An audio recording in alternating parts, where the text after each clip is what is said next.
eloko oyo esengi bino boya kokutanga boye lelo na lokolo moko bokutanga na babeki ezali vraiment kaka titre émission de ezali réalité à vie.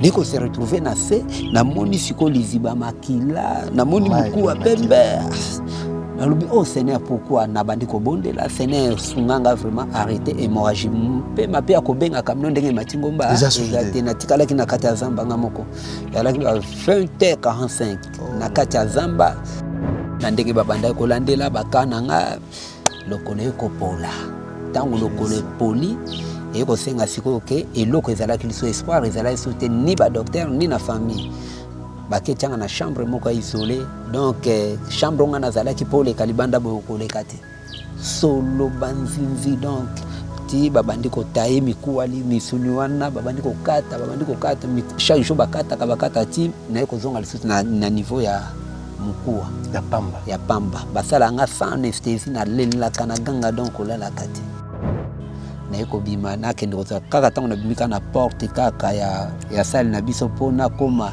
net efika ndekwaza mbala moko na eka beki pa tango na lâcher na sala boye lokolo ngo lisusu kaka bukani lisusu donc tango bukani lisusu na koya kutu mingi te bukani lisusu ça veut dire que moko milembela nango na ba trop de kisi parce que donc ko ozaki bozo tila mutema bozo landela yangwana ebukani lisusu ebukani pene grrr na lekisi betapi moko ndeko na ngai ya mabe makasi parce que babenga nga immortel batu mususu déjà bapesa déjà komboke tozozela kaka lobi moment nyonso nazo traverser eza ya difficulté mpona nga moment esengo koseka mpona nga esila na nelongi na nga parce que son aseki na seka pour assembler peut-être mal comme moi sexy parce que tant aussi ça au sexe monter mes okinango parce que makambo mususu comme la rabiso na vie to e baraté et uti wapi et belé l'autre zomona bakoma baveugle batu mususu pe abotama normal mais lelo akoma lokole katana mususu lelo bakoma maboma alors et belé pe l'autre zomona bazana ba mbongo mais lelo bakoma ba pauvre mususu lelo ba maboko katana bango bandeko mususu pe aotaka musala alaki mwasi na bana ke musala na makanisa ozonga pale mais azongi bo akutena bakuna na butu bakotisi pe ndako nyonso wana ezanini réalité ya vie. Désormais chaque jour à partir à 18h bokozwa émission na bino réalité ya vie.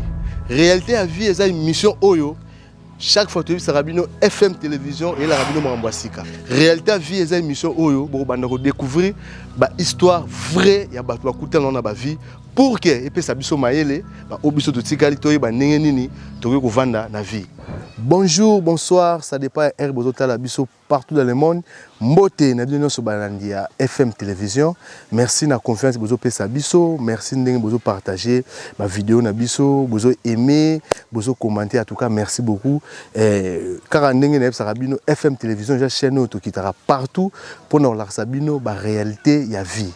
Alors lelo toza mardi le 13 janvier 2026 tokiti awa na commune ya Mongafula précisément na quartier Mitendi pa iwa pito kutana ndeko car ndenge na Sarabino baboye na biso babenga biso bato bazana baka bazana ba difficulté en tout cas babenga biso ndeko assez intéressant na biso abengi biso pour que tokoma verrier to yokae. Alors TVza radio te tokiti sur le terrain tokota toza dans avenue ya ndeko na biso o abenga biso. Alors tokota na lupangu comme ça tokutana ndeko to sola to yeba nini oyo abengi biso. Alors préfina toujours car ndenge to loba comme d'habitude tokota na kati to yeba nini oyo ndeko abengi biso. Ah OK. Ah, c'est bon. Voilà. Merci na bandino sur FM télévision car ndenge noti kwa no sebino toza awa ipa ya ndeko na biso oyo abengi biso tokiti sur terrain En tout cas, merci mingi na pasteur Jacques Kafwa, nous outils kabiso de ba conseil na ba aide na yo pour la chaîne FM télévision. Merci na mama, merci na ba nyonso kuna na mboka Australie. En tout cas, Nzambe apambola bino. Ba nyonso oyo bozo soutenir biso na ba commentaire, na ko partager ba émission na biso, o pe bozo benga quand même boti na mama et pour na bandeko o bazo souffrir. En tout cas, merci Nzambe a zangate na ko pambola bino. Alors, tout ça awa na invité na ngai Papa Bengi Biso, tu habité. Bonjour papa. Oui, bonjour. Kombo nani? Kombo nanga Moïse Nseka. Papa Moïse. Oui, Nseka. Ah, ok, papa Moïse. Tu est-ce que papa Moïse, vous êtes congolais, tous étranger, mais quand vous êtes sur moi biographie là, moi mouké. Vraiment, nada congolais 100%. Nada Mkongo. Ok. Nada Mkongo, ya Mutandwa. Oh. Vraiment. Mtaboa na beto. Ok. Donc, tout ça, congolais 100%. Tout ça, étranger, t'es na kati ya mabele. Ya Congo na biso. Na botamiawa. Na botamiawa. Tokoleliawa. Kaka mwa ba déplacement musia mike to sala ki amwa libanda to kweka mwa ba Angola to zongi. Na ndenge to yakokutana pe ne tango to zongi ndeto yakokutana na likama o esengeke lelo tokutana ngana bino. Ah, ok, merci beaucoup. Papa Moïse, tu ba papa Zali, maman Za. Vraiment papa c'est akufa. Okay. Papa akufa banda depuis 2002, mais maman Za en vie. Malgré vieillir, mais azali. Vous êtes marié? Bon, naza na marié parce que maman mwana nga koza pasi oyo tokabwana naye. Mais naza na fiancé. Ok. Vous êtes na mwana? Oui, naza awa nde tozala siko na mwana. Parce que fiancé po aya ezosenga makambo ya nazala moi ve de façon que bon tellement pe makoki ezopesa te tokangami kaka boye nde mwana naza na mwana nga ya mwasi. Vous êtes ensemble? Tozali ensemble. Yene mutu asungaka nga po soki etembelema autre. Ok, papa Moïse, en tout cas merci beaucoup na ndenge o intéressaki o bengaki biso na habité papa Moïse nini o poussé pour benga FM télévision émission ya réalité ya vie. Ok, merci beaucoup vraiment pour la question. Ya mbona na sili kozomisa nanu et pas ya grand frère oyo asalaki ke lelo bino bozala nanga elongo awa. Ok. Grand frère nanga ata napoto. Yende mutu komone da boss le lion makumbu. Yende mutu asalaki ke bino apesanga ba contact na bino de façon que boyambanga to solola pour na ba station ozo onazo se passer dans mon vie. Ah ok. Donc c'est grâce à mon vieux boss le lion de yemuta salaki ke tokutana boy. Andaki mission. Alandaka yango mingi pe alandaka azana ba témoignage à émission. Yango nde abengaki nga alobi ke benga numéro oyo boye vraiment ekozala malamu soki bokutani na bango. Bon nayebi ke eza kaka bongo parce que mutu azwaka na nsima ya mutu. Nzambe atiaka mutu liboso mpona kofongolela mutu nzela. Parce que nyonso mpo oyo moko miyeba okoka komifongolela nzela eza passe à travers ya mutu nde atilaki koutiliser mon grand frère boss nde tokutani na bino. En tout cas, merci beaucoup Papa Moïse. Merci beaucoup na boss Makumbu le lion. Boss Makumbu Belgique. Ok, na Belgique. En tout cas, merci beaucoup. Na pour ça le service au quand même hôtel qui mission obi que non, yesu ke langate ndeko pas na kin na pesa mon numéro ba kuta. En tout cas, merci beaucoup boss. Tu habite ndeko promener no obengeli biso to kitibo. Ok, merci beaucoup vraiment. Et lo que poussenga ke na benga bino tokutana na bino lelo ezali à cause ya ba difficulté on a traversé dans mon vie. Donc nazo traversé na ba difficulté moko vraiment inconsolable. Dozo consoler ngate. Donc nazo mimona on dirait nasuki. Nazo mimona net nasuki. Bon, et comme nga na mi senti que nasuki et fengeli na luka intervention kokiko ya ko secourir nga po ebimisa nga na kata libulu efika nga nasuki. Parce que vie est vraiment compliquée. Ils sont compliqués nga na ba condition on a mené nango. OK. En tout cas, merci Papa Moïse ndenge intéressé na biso. Bon, lo kanga na obezara ke. Mutu asunga les nzambe, nzambe pe sa ba solution. Amen. Na nzela ya chaîne biso FM télévision, na yebi ke nzambe akosunga. Toko ko solution, tout ça ba pasteur na biso, to na bat na biso ba conseiller na biso, ba to pe bazao eza ke so nzambe toucher mutema na ye, akope ko même na financièrement bazali. En tout cas, la seule moyen zara pour Batouana, bayoka biso ezara faut ko passer na nzela ya bilili na loboko nzambe. Papa Moïse, question na liboso na tout temps. To moni na ba beki, excusez-moi pour le terme, to moni na lokolo moko. To éviter Papa Moïse, abotama boy.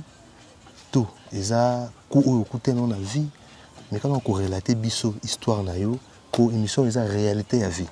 Oui. To beta ba réalité ya vie ou écoutana ou bato baso kutana ngo. La vie n'a pas alors, mais quand on explique ça par Moïse, donc on est il est là.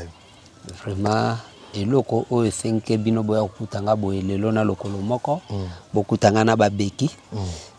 Ezali vraiment kaka titre émission de ezali réalité à vie. OK. Donc nabotama kiboite. OK. Mais nakutana kina likama oyo pe na kibomwa na kibolenge na ngai te, mais na ajonga na zanango parce que nakutana likama on a 2021. Oh, kalantea. Kalate 2021 kaka nde nakutana likama oyo. Ezalaki nde tozalaki na matanga ya famille côté grande sœur nanga bala grand frère à mobile na ye le né na bango kufaka et sengela tokende kokunda ebembe na village natal na Mbuba.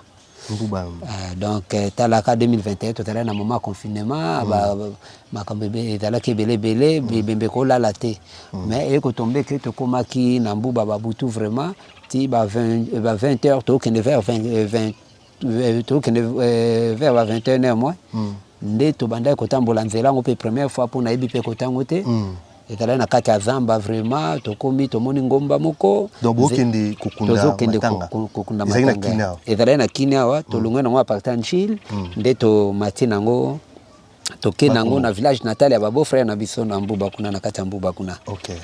Nde tango tozokende alors tokomaki place mo chauffeur pe ayeba kinzela te azalaki bala liboso pe atambola na nzela na balueye tokende ezala grand car toke balobi no nzela ote eza nzela boti azongi sima poto matanzela wana koto lubwaku koto ngomba donc sable nzela mabe vraiment chauffeur abando bunda na siko car camion ezolinga beta shit na lubwaku.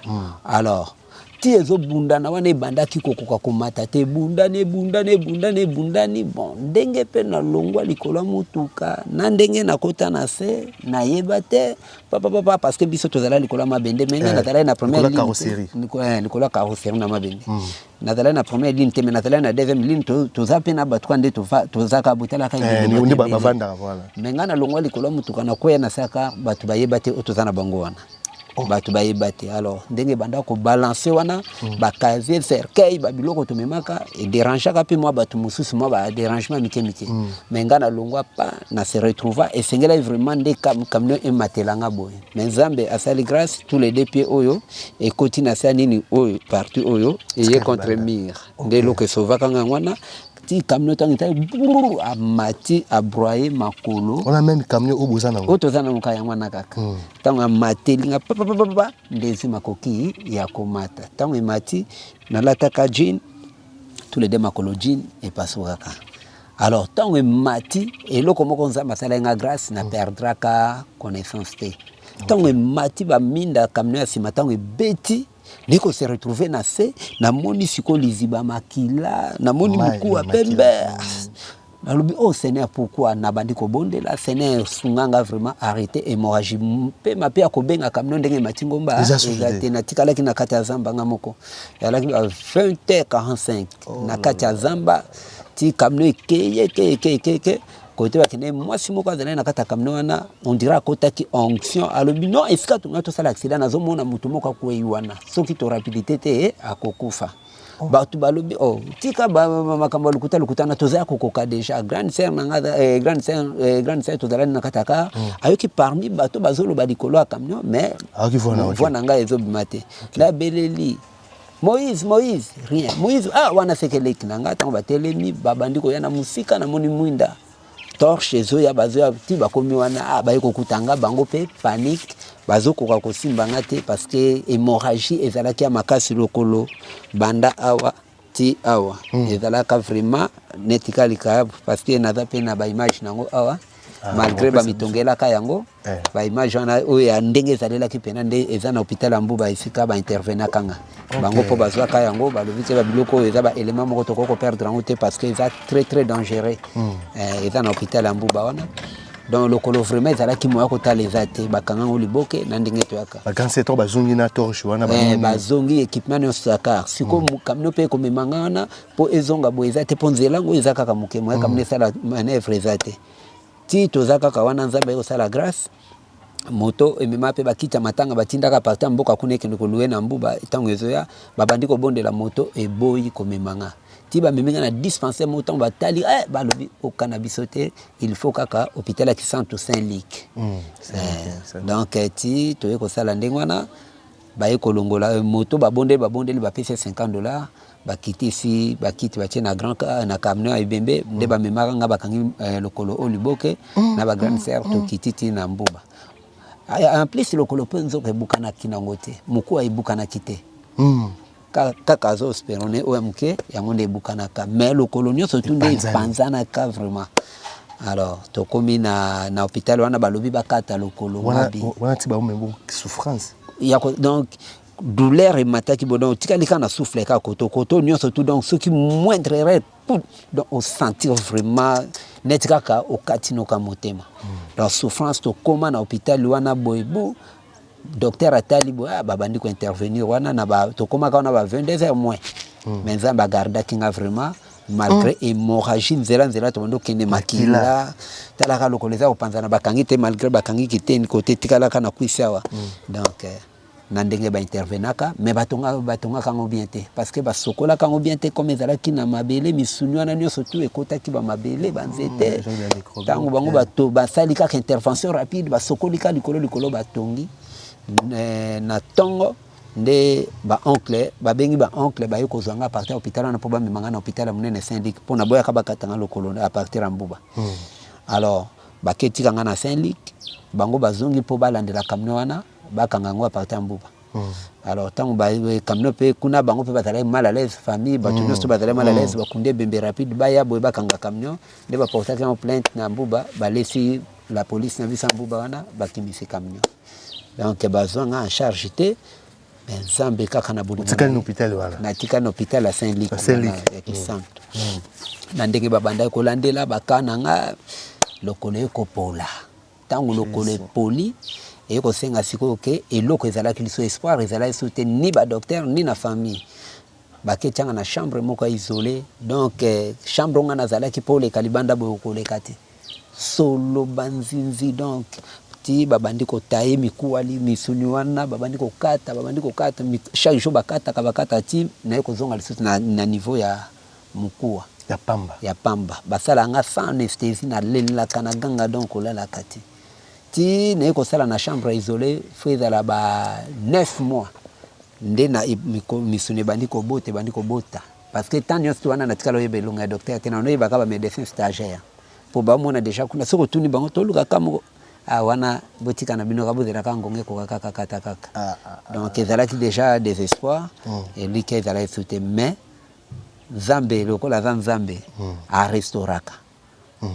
arestaura santé nanga lokolo ebota misuni eboti ti babimisa na chambre isolée batienga na salle alors nde nafande na salle baproblème ya maladi etungisinga mingi na badegré ebele donc nabandaka kolia te parce que estomac moko ebetanga pendant 3 ans on a sali na mbeto hôpital etikelanga tant te 3 ans na mbeto hôpital ok pendant 3 ans on a 3 ans na quelques mois donc estomac babete donc estomac moko donc nalalaka te butu moi soko sanzi te okokanga monoko te parce que il faut kaka si on a passé soki etomboki faut kokangama na mabende yo moto telemaka te kaka bongo ti nzambe azosunga papa misuni eboti nango lea misuni ebotaki mena ya kokoma na baplace oyo awa mikuwa ezomonana awa mikuwa ezomonana awa ezokangama te Ah, moi, pour ce ebotaki kaka moi espace, koto nyo surtout pota ezalaki. Ti tu on a 2023. En 2023 Kaka 2023 awa. Et ko tomber les sous tozalaki na prière, fona kende kosola na WhatsApp. Liboso libanda pour na carte connexion ezala bien te. To si na biso prière na 20h45 wana lisusu. Na eko bima na kende kosola kaka tango na bimika na porte kaka ya salle na biso pona koma net efika ndekwaza.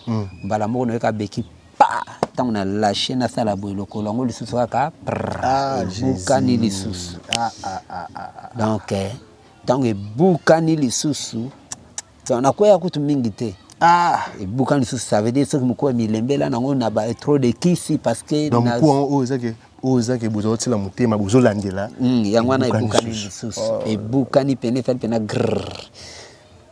Donc pesa qui vraiment panique na kati hôpital et sala qui passe siko na pota wana nani ni moyeba sala susu va intervenir sur na lolinge museza te singale kaka ba ampité bon na mona déjà vie sukaki parce que ndenge babana koloba ba place wana déjà sala qui infecté donc fengela écoute vraiment donc kozala nanga durée de temps on a sala qui zaka grâce ensemble ta ke ba place wana ndiba notalela et sala qui vraiment grâce ensemble des singela qui va amputer yango na 2000 na fin ya 2023 ba yeko amputer yango na ndenge nzamba sala ki grâce na yeko zwata ya kobima na bando landela traitement ambulatoire na sala ki mo repos na kisantu wana inane na tangu ambulatoire resili nde na yeko bima na lukaka kasi koto pe na ko fana te parce que moral déjà c'est akobeba ouais donc na mili na yo ozamona wapi ngana za mwana njili tofana njili donc tinde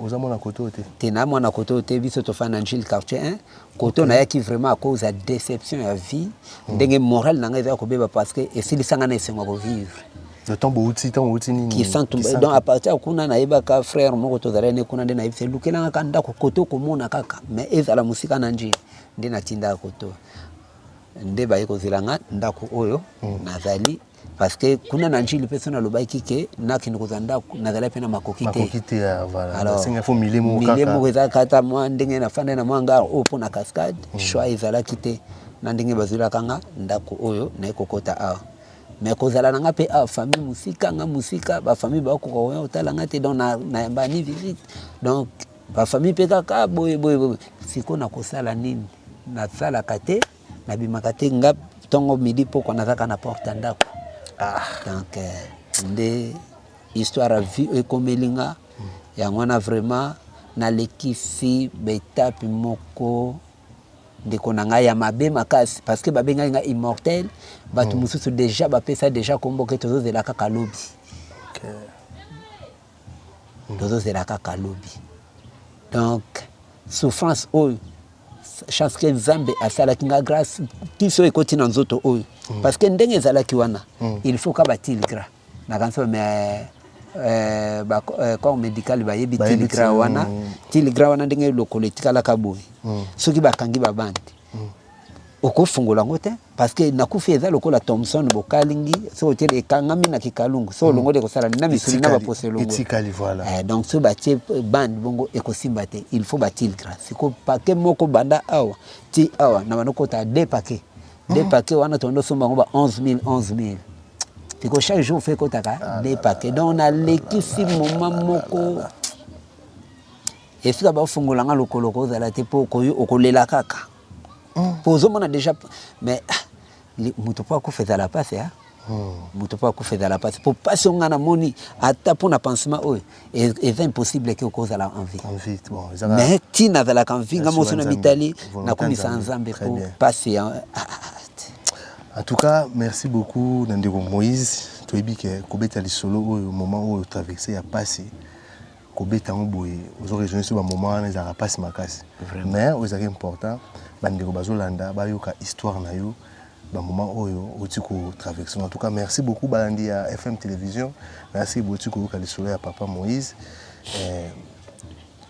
émission eza réalité vie donc papa Moïse réalité na ya vie akuta nango yango abeti lisolo donc eza réalité ya vie na bon papa Moïse to ebité moment wana 2021 avant nano osala accident wana oza osala musani Bon, nga avant na sala accident. Naza na serviteur de Dieu. OK. Na serva Nzambe.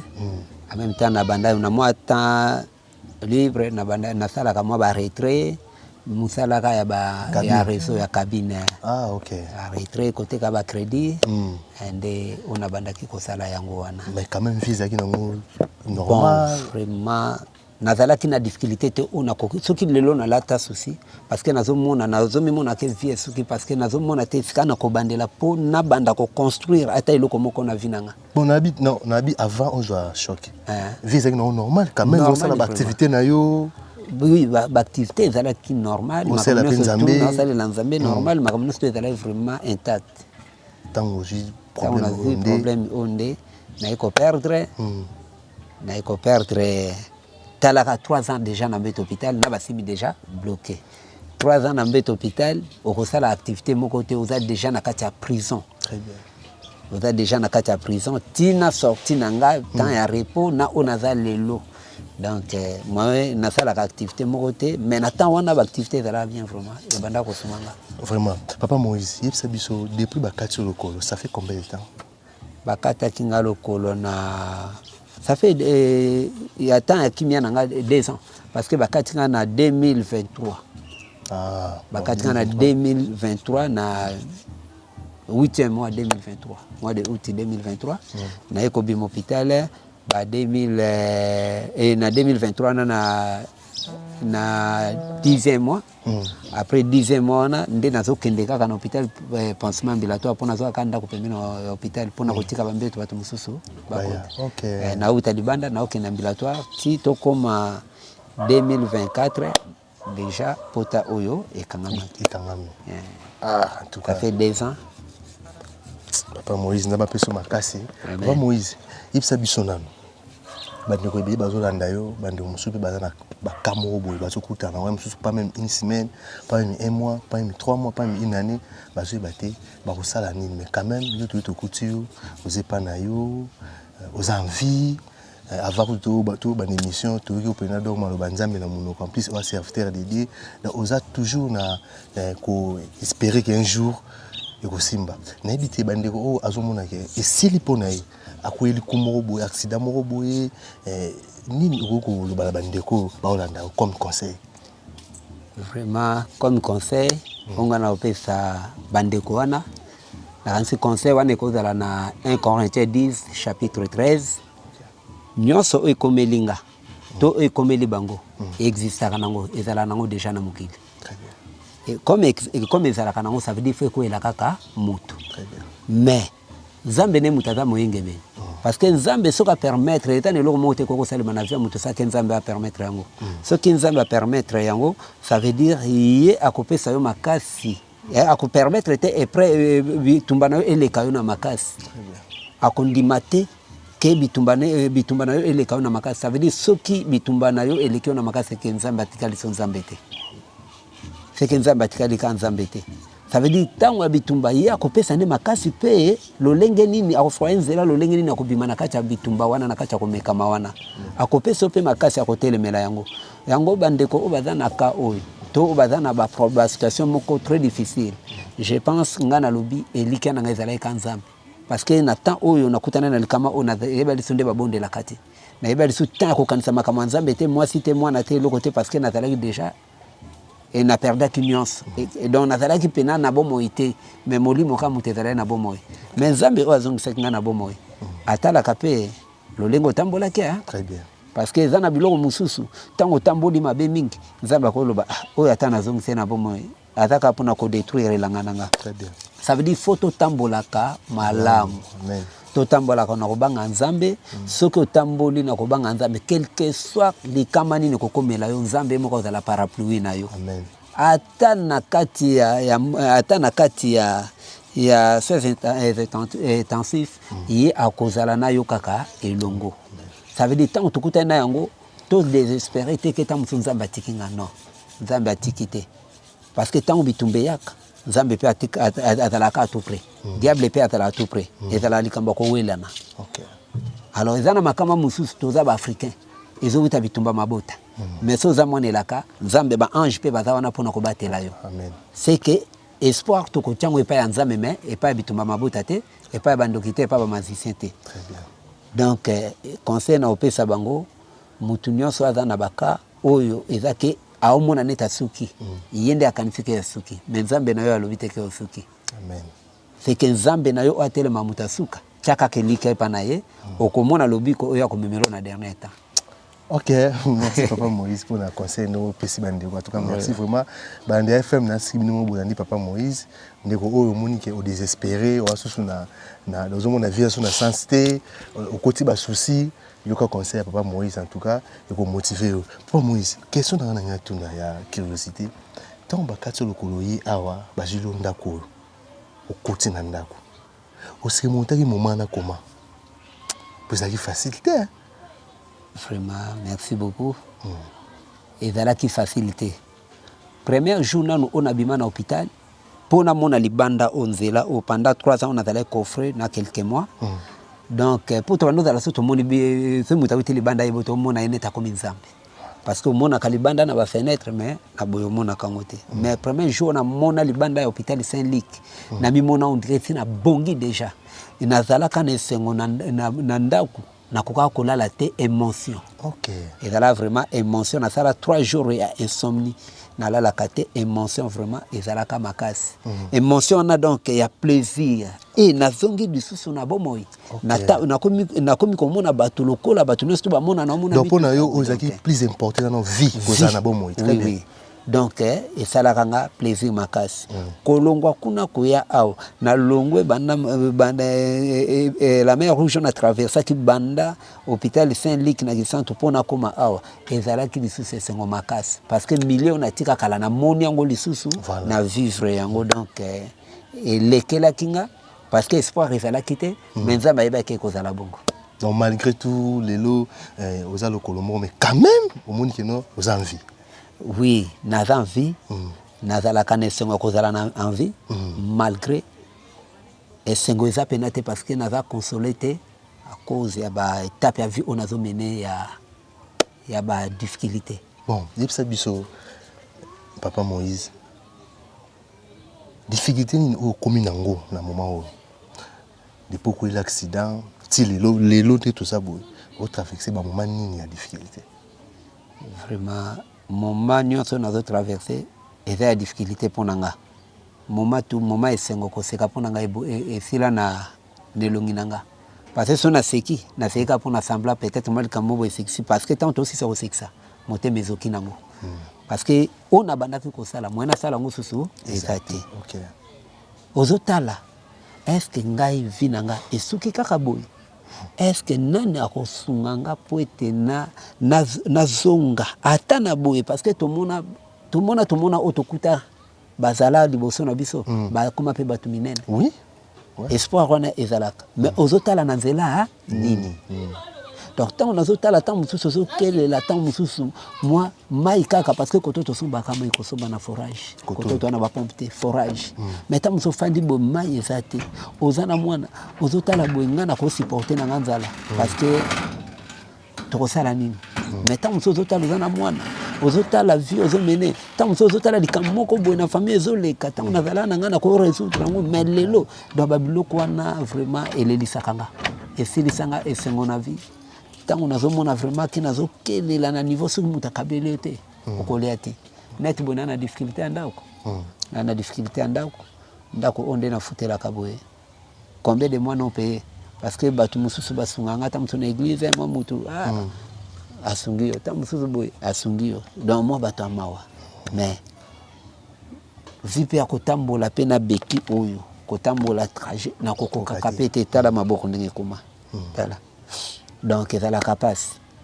Alors donc ce qui mutama siko ngana komi kosunga mana batama et pourtant ke ngape na banaki kosunga batama. OK. Lelo ma ongana banako yokela bango batunde bakomi ko yokela ngama. Donc eza vie afika na ministère nanga mais na yebike na limiter nzambe te tango nazolo babongo parce que ça ba réalité à vie. On nazo déclencher na bibebu nanga. Donc elo que ça la nga pasi nanga donc esengo vraiment za la te vinanga eza na difficulté na makamu nyonso parce que esengo koko zala ke tamuso boye oza na ba activité moko salaka mais boye bando la moko kitongo tibute koko malobi so tongo tibute na mesana kana via ko tambola mais lelo na koma vie oyo na mesana na ngote donc soki lelo mususu nzamba toucher mutema ndeko moko zolanda biso abiki atengana ele papa Moïse bambiso les amis oko sala nini pour que au survivre aux ala bien quand même il y a bandi activité o na muke ekokoba ekomata par rapport ya gestion na nde yango na parce que na minute donc kaka o ngana bandaki kosala net ya ba crédit wana soki nazo sala yango ne koki na koko survivre nango bien na lisungi apo wana pe ko faciliter vandi na yo toteka ba crédit na yo ba nini ba carte ba nini okay. Parce que wana nde naza boye so na simbi beki boye na kosimba soni na maboko nanga eloko te soki lelo olobi ke non soit $1 million au kende au fongola magasin na ke naza ndo na sombi babiloko babiloko wana na omemango ndeni pe koma très bien na koteka ndenge ni pona ke ndoza mais crédit tango na bimisi téléphone nanga mutaye échange to retrait obimisi mbongo maboko etangi opesi donc l'activité oyanga na minito ekoko facilité ngande yango wana bon papa Moïse la caméra ba boye na biso ya FM télévision ba Holanda yo na bi ke pasteur Jacques Kafwa azotala yo na bi Douglas Tangaba chauffeur à poids lourd na France ya za premier abonné sur to côté lema alandra mbala moko na bi Mamicho Matoko à partir ya Belgique yi pas armité maman azolanda yo albaza ebele bazotala na moment au papa Moïse zala cœur ouvert nini oyo mutu akoko aider yo pour survivre na minute.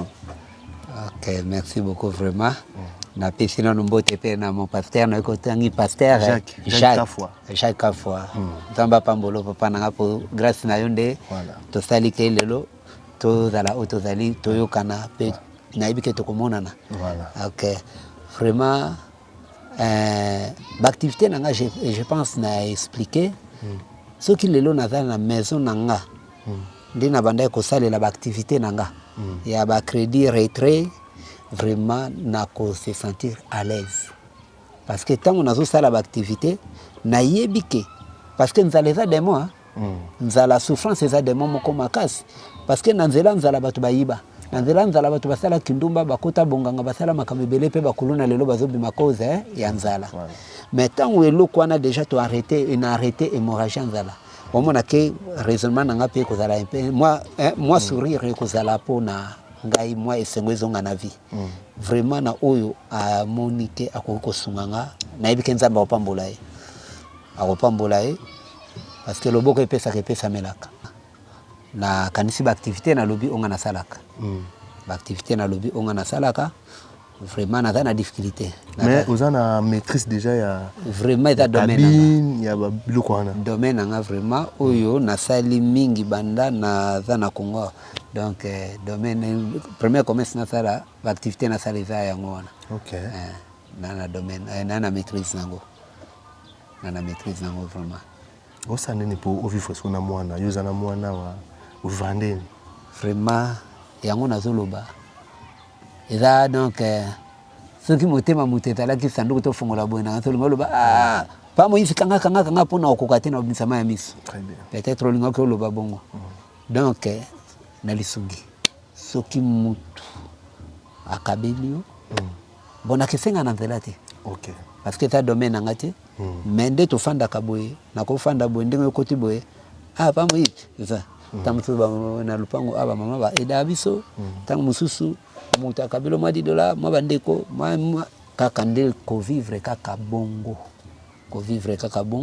net beaucoup na difficulté déjà na nerve la mwana na difficulté nango donc difficulté andako donc ndako ozobima donc nazali suna garantie te yango na koki ko senga pe soki muta koko sunganga vraiment pour être milliers oyo pe pona ngana beki nazoko kango pe na mingi te bangomba matakita to mabanga na pasi donc la milliers moko vraiment soki nga moko tango nazanga ndako na ngana oza koto te mais tellement natindaka mutu natinda mutu nde tango nakoma ki mwana sala autre meza te mais naza vraiment na garantie lisusu awate donc nazaka kana lukande manière ni na ko sala pona longwa awa pour nazane bandelité sukati.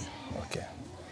En tout cas, merci beaucoup Papa Moïse Nasir Balandia FM télévision Bayokio Balandio na habité mot de la fin to comme cela na suka émission mot de la fin na iko za nini par rapport à émission na biso pour mon collègue on a dit que les deux premiers jours tout le monde ni mais les derniers jours oui to bana roya ceux qui mutu mo nzamba toucher mutemane que andimi ko sa eloko mo boy tant to roya to mo na lisusu na habité mot de la fin na iko za nini bon les loba ça me soucie que ce monde a tout nioté moi il démorosa na ngo lo bapo bandiba balanda vraiment na moni on dirait notre tosololi lobasuka et kokozala vraiment na remercier nanu ndenge nzamba sali grâce parce que nangulu na ende tosangani boy amen mais nzamba sala likambo sans kezanga motif parce que tant nyonso na fandaki na yebaki binote binope boyeba ngate mais tango à permettre le laisser maboy c'est kezana mutumoko onzambe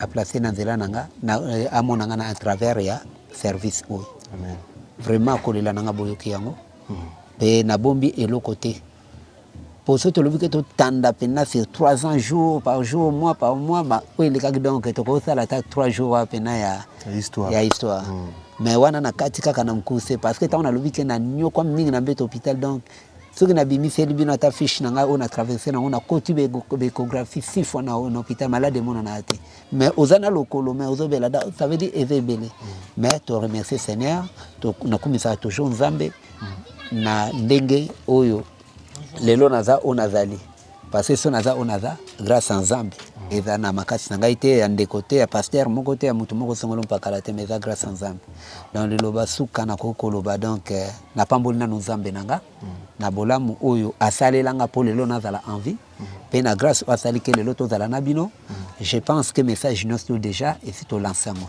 OK oyo ekotoucher ye na ibike akozong selanga ya. OK, merci beaucoup Papa Moïse. En tout cas, merci Nandingi, Oyambi Biso.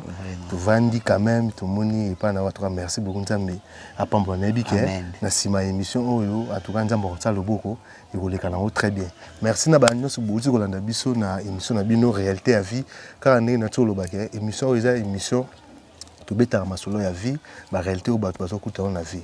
Alors ndeko la seule moyen pour nous aider biso izarake ceux qui ont une émission partager aimer commenter appel et aussi la bien merci na banonos o bozo benga biso bozo commenter bo pesa so ba idée apis bo tinza so ba tupo to ken verbe en tout cas merci beaucoup nabi ke to kutani mbasima merci na préfina na sima caméra merci na pasteur Jacques Kafwa to kutani mbasima à la prochaine. OK en tout cas vraiment merci nabi ke Simba tala vraiment vraiment yuzara ni makasi vraiment il est très bien mais makambo mususu comme la rabiso na vie to yebakate e uti wapi ebele lo tozomona bakoma baveugle batu mususu pe abotama normal mais lelo akoma lokolo katana mususu lelo bakoma maboma alors ebele pe lo tozomona bazana ba mbongo mais lelo bakoma ba pauvre mususu lelo ba maboko katana bango bandeko mususu pe aotaka musala alaki mwasi na bana ke musala na makanisa ozonga pale mais azongi bwa kutena bakuna na butu bakotisi pe ndako nyonso wana eza nini réalité ya vie désormais chaque jour à partir à 18h bokozwa émission na bino réalité ya vie eza émission oyo chaque fois tu Sarabino FM télévision et la Rabino Mambasika. Réalité à vie eza émission oyo bo banda ko découvrir ba histoire vraie ya bato akuta na ba vie pour que et pe sabiso mayele ba obiso to tikali to ba ndenge nini to ko vanda na vie.